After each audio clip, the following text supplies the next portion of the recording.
다음은 목표 설정입니다.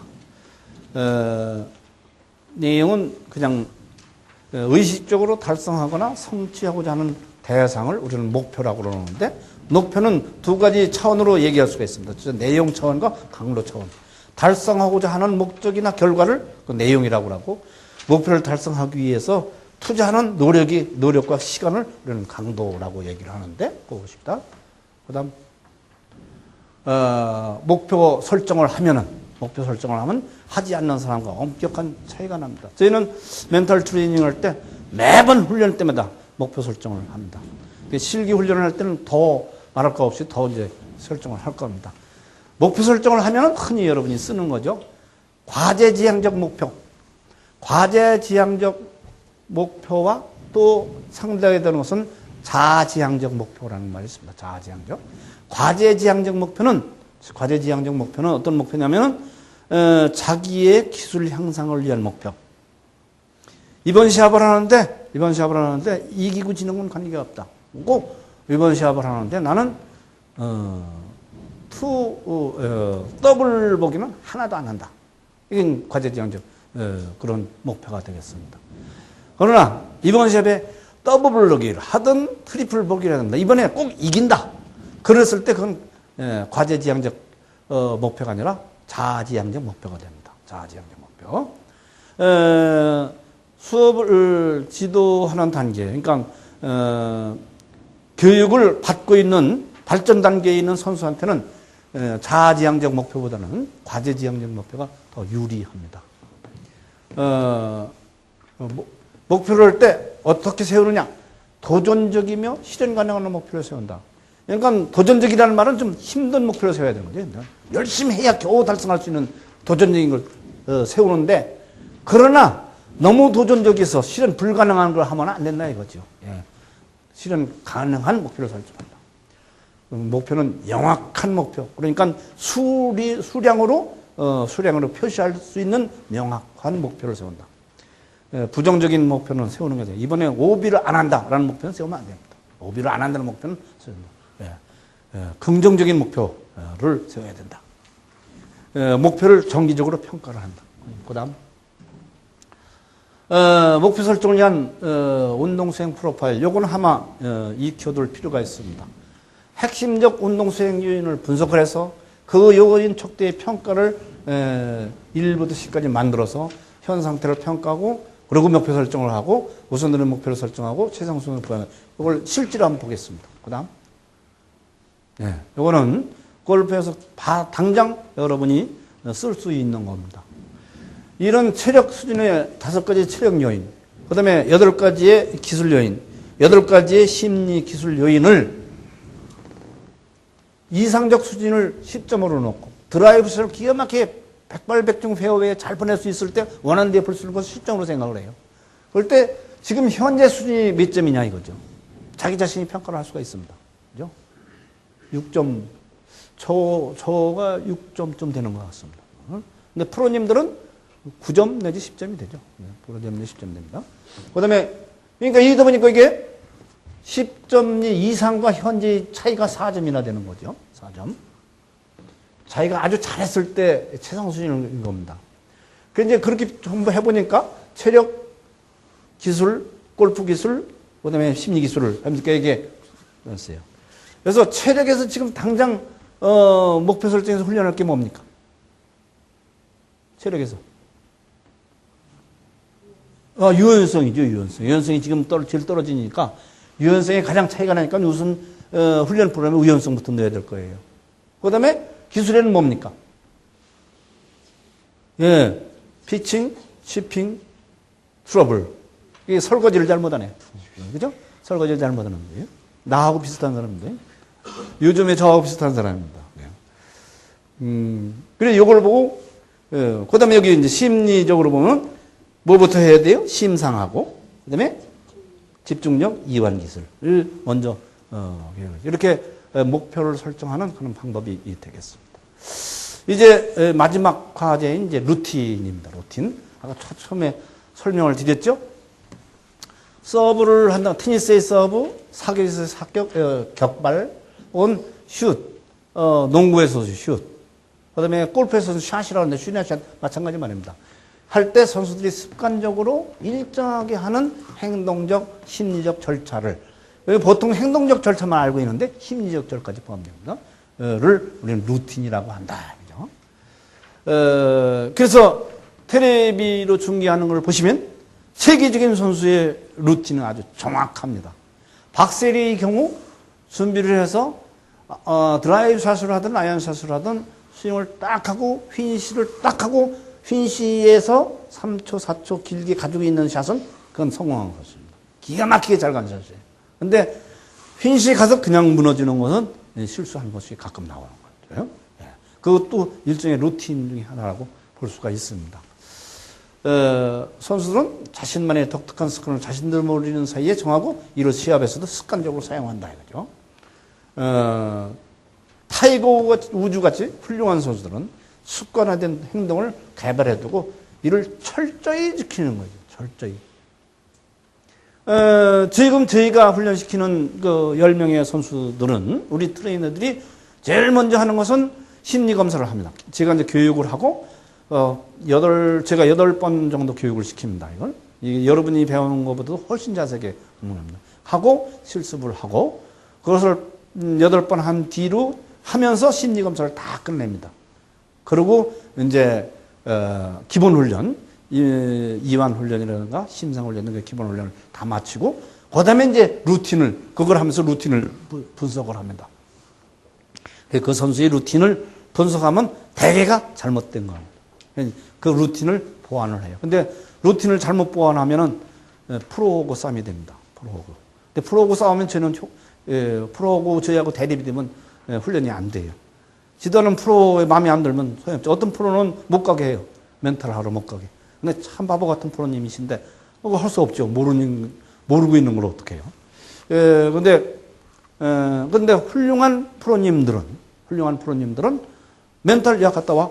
다 보내는 거죠. 다 해가지고 오면 우승하면 신문에 우승하면은 누구가 나옵니까? 선수 이름 나오고 코치 이름 나오죠. 멘탈 트레이너는 언급도 안 돼요. 그렇죠. 우리는 그거 언급되기를 원하지 않습니다. 훈련시켜 멈추면 되는 거예요. 그러니까 프로님은 그 경비는 선수가 내는 거니까 멘탈 트레이너 보내서 훈련시킬 필요가 있죠. 루틴으로 심리적인 불안감을克服하고 시합에 집중시킬 수 있다. 그죠? 루틴은 불안이 감소되고 집중력이 향상된다. 그죠? 그다음 동영상을 하나 보겠습니다. 이거는 현 프로 선수인데 저희한테 지도를 받고 있는 프로 선수의 루틴을 보겠습니다. 3번을 하고 그걸 한번 닦고 그다음에 집중을 하고 홀을 한번 본 다음에 스탠스를 다시 고치고 그다음에 하는 이 동작이 되겠습니다. 다시 하나, 둘, 셋 하고 닦고 스탠스를 바꾸고 홀을 한번 보고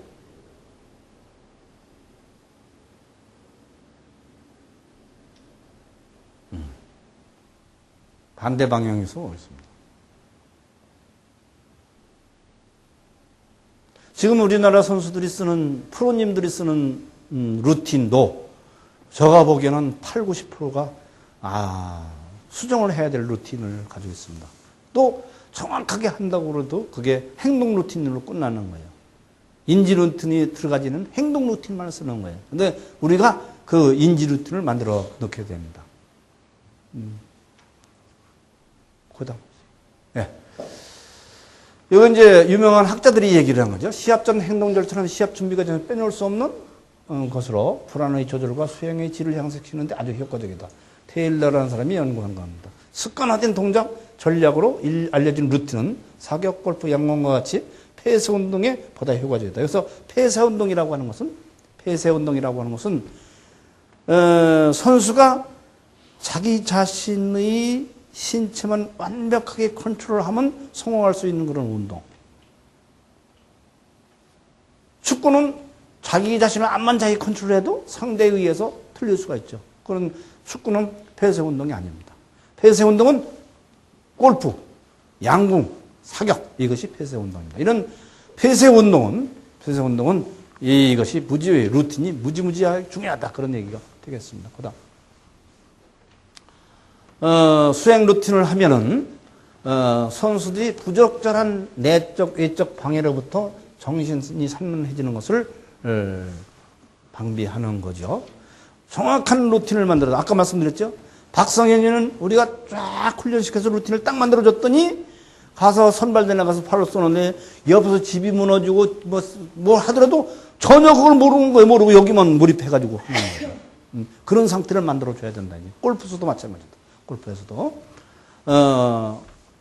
이 루틴은 일반적으로 침착함을 유지한다. 다음 샷, 다음 서브에서 상기 해야 할 과제를 촉진시켜준다. 루틴이 다음 상황에 대한 친근감을 제공해주고 이로 인해서 자신감이 높아진다. 그다음 타이거 우즈의 루틴입니다. 타이거 우즈.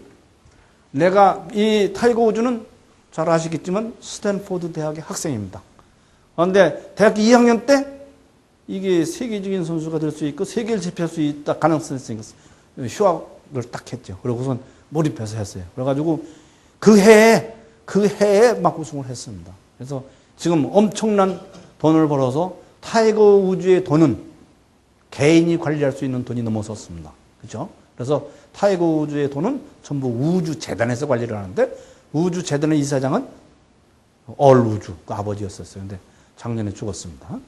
그리고 그 이사가 7명인데 전부 흑인만이 그 이사예요. 근데 한 사람 유독 흑인이 아닌 이사가 하나 있는데 그 누구냐? 제이 브란자 아까 봤던 제이 브란자라고 하는 멘탈 트레이너. 그 사람도 이사 중에 한 사람입니다. 근데 그 이사라는 건 뭡니까? 자기 돈이 그만큼 들어가야 이사가 되는 거예요. 그건 멘탈 트레이닝에서 갑부가 된 사람이에요. 제이 브란자는. 내가 좋은 샷을 칠 수 있는 이유 중에 하나는 내가 같은 루틴을 따르기 때문이다. 나의 루틴은 결코 변하지 않는 나만의 유일한 것이고 그것은 내가 힘이 닿는 최상의 샷을 할 준비가 된 상태에서 매 순간 평정을 지킬 수 있도록 해준다. 이것은 타이거 우즈가 직접 쓴 책에서 인용한 겁니다. 타이거 우즈는 아까도 얘기했듯이 스탠포드 대학의 2학년, 스탠포드 대학은 세계적인 대학입니다. 그 대학의 재학생. 그러니까 거기를 들어갈 선수라서 스카우트해서 간 게 아닙니다. 정상적으로 시험 봐서 합격이 된 거예요. 그러니까 미국 선수는 우리가 다른 게 정상적으로 공부를 시키는 거예요.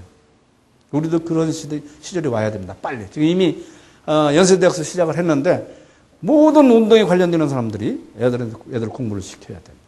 공부를. 그 다음.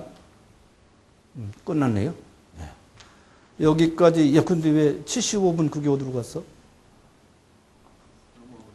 응? 이거 넘어서 다시. 아직 안 끝났는데. 네. 어디로 넘어가가지고. 시간도 아직 남았습니다. 자, 요거 하죠. 이게 요걸 이해를 하셔야 돼요. 행동적인 요인만 있는 이제 수행 루틴은 행동적인 요인과 행동적인 신체적인 이완과 신체 기술에 필요한 동작입니다. 그러니까 퍼팅을 할 때 뒤에서 보고 위에서 보고 걸어보고 이거 움직이는 건 행동 루틴이에요. 근데 그건 우리가 볼 수 있는 거예요. 근데 그 위에 이 정신적인 인지적인 요인, 인지 루틴이 있어요. 근데 우리가 이건 볼 수가 없어요. 근데 이것이 더 중요하다 이겁니다.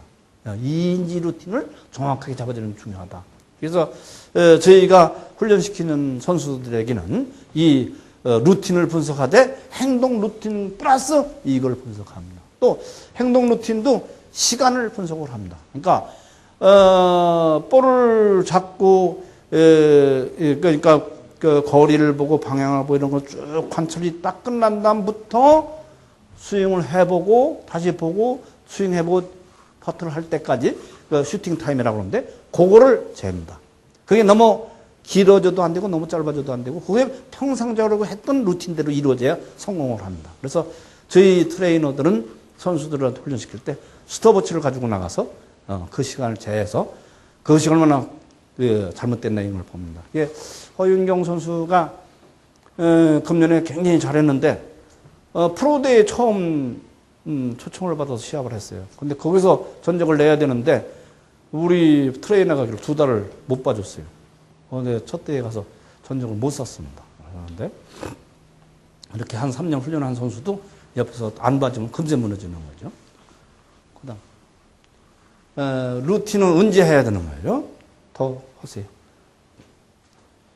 루틴은 이게 퍼팅하기 직전에 하는 한 18초 동안에 일어나는 것도 루틴이고, 더 크게 봤을 때 시합 당일 아침부터 준비 운동을 하고 시합 직전, 대회장 도착 직후, 장비와 용구 정비할 때, 체중 연습할 때, 이런 것도 다 넓은 의미의 루틴이다 이거죠. 타이거 우즈는 이걸 아주 철저하게 지켜서 합니다. 조금 이따 보시죠. 보다. 아침 눈 뜬 직후부터 어떤 행동을 할 것인지 구체적으로 정한다 이거죠. 그래서 시합 5시간 전부터 루틴을 지키도록 한다. 5시간. 그 다음 몸과 마음이 최적의 상태 되도록 하는 몇 가지 행동을 만들어서 지키게 하는 거죠. 시합에 임하는 자신의 수업을 상생해 보도록 하고 세부적인 기술을 다시 한번 점검하는 거죠. 그 다음 준비 운동할 때 평소에 자신이 하던 것을 익숙한 것을 해야 되는데 오늘은 특별한 시합 날이니까 준비 운동을 더 한다. 준비 운동 그 전에 안 하던 걸 한다. 이거는 안 된다 이거죠. 평소에 하던 걸 그대로 해야 된다 이거죠. 그래서 준비 운동의 종목과 순서를 일정하게 정해서 언제든지 똑같이 해야 된다. 그것도 넓은 의미의 루틴 중에 하나다. 그렇습니다. 그다음 이제 시합이 열리는 경기장에 3에서 3시간 내지 4시간에 도착한다. 이건 원리는 아닙니다. 선수에 따라 달라붙습니다. 그런데 여러분 나름대로 이제 있겠죠. 얼마 정도. 네. 근데 우리가 데리고 오는 선수들은 이렇게 안 보내더라고요. 2시간 전에 도착을 해서 준비 운동하고 그러는데 개인마다 차이가 많이 있을 겁니다. 경기장에 도착한 직후부터 어떤 행동과 어떤 생각을 할 것인지를 미리 결정하고 의식적으로 지키는 습관을 가져야 된다. 그러니까 아까 타이거 우즈가 뭐를 한다고 그랬습니까? 이미지 라운딩을 한다고 그랬어요. 이미지 라운딩. 그러니까 시합 전날 밤 집에서 누워가지고 이미지로 18호를 다 도는 거죠. 그 18호를 돌 때 이런 모든 걸 다 하는 거예요. 다 해가지고. 그 다음. 또 장비, 용구, 신발, 공 등을 어떻게 정보할 것인지도 미리 계획을 하고, 운동화끈 묶는 거, 상의화를 입는 거, 이렇게 아주 세세한 것까지도 루틴 속에 넣는 선수들이 많이 있다. 그 다음.